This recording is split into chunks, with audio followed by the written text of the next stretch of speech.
வணக்கம். சற்று முன் கிடைக்கப்பெற்ற மிக மிக முக்கியமான செய்தி ஒன்று வெளியாகியுள்ளது. அதிமுகவின் முன்னாள் சபாநாயகர் தனபால் அவர்கள் அதிமுகவில் இருந்து வெளியேறப் போகிறார் என்ற தகவல் கிடைக்கப்பெற்றுள்ளது. அவிநாசி தொகுதி பாஜகவிற்கு ஒதுக்கப்பட்டது. தாழ்த்தப்பட்ட சமுதாயத்தை அவமானப்படுத்தும் விதமாக எடப்பாடி செயல்படுகிறார். எனது மகன் தவாகவில் இணைந்தது குறித்து எனது அதிகாரங்கள் அனைத்தும் அதிமுகவில் பறிக்கப்பட்டு விட்டதாகவும் எடப்பாடி பழனிசாமி நம்பிக்கை துரோகம் செய்துவிட்டதாகவும் தனபால் அவர்கள் செய்தியாளர்களது சந்திப்பின் பொழுது பேசியுள்ளார்.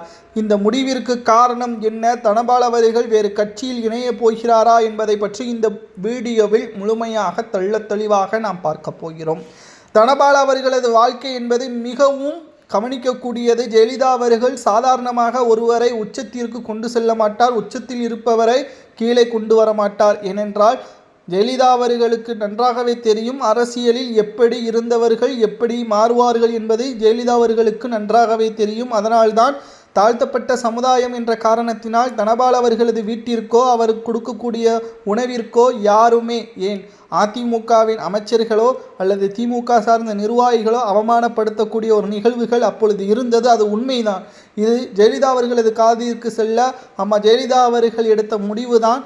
நேரடியாக சட்டமன்றத்தில் வெற்றியடைந்த பிறகு சபாநாயகராக தனபால் அவர்களை நியமித்து ஒட்டுமொத்த திமுகவும் அதிமுகவில் உள்ள மூத்த நிர்வாகிகள் உள்ளிட்ட அனைவரும் தனபால் அவர்களுக்கு வணக்கம் வைக்க வேண்டும், மரியாதை கொடுக்க வேண்டும். தாழ்த்தப்பட்ட சமுதாயம் என்ற காரணத்தினால் ஒதுக்கப்பட்டவர்களுக்கு இப்படிப்பட்ட ஒரு மரியாதை கொடுத்தும் என்ற நம்பிக்கை புகட்ட வேண்டும். இது ஒட்டுமொத்த கருத்தியல் ரீதியாக மக்கள் மத்தியை ஒடுக்கக்கூடிய நபர்களுக்கு ஒரு பாடமாக இருக்கும் என்பதை உணர்த்தியது.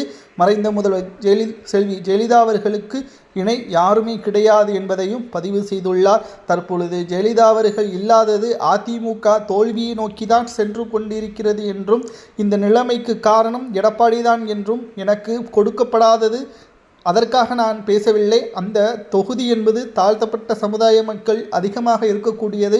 அந்த இடம் இரட்டையிலே என்று வாழ்நாள் முழுவதும் அங்கு இருக்கக்கூடியவர்கள் களப்பணிகளை மேற்கொண்ட தொகுதி என்றும் அந்த தொகுதி பாஜகவிற்கு ஒதுக்கப்பட்டு தாமரை சின்னத்தில் ஓட்டுக்களை செலுத்தக்கூடிய நிலைமை நாங்கள் தள்ளப்பட்டுள்ளோம் என்பதையும் அழுத்தம் திருத்தமாக தனபால் அவர்கள் பேசியுள்ளார்.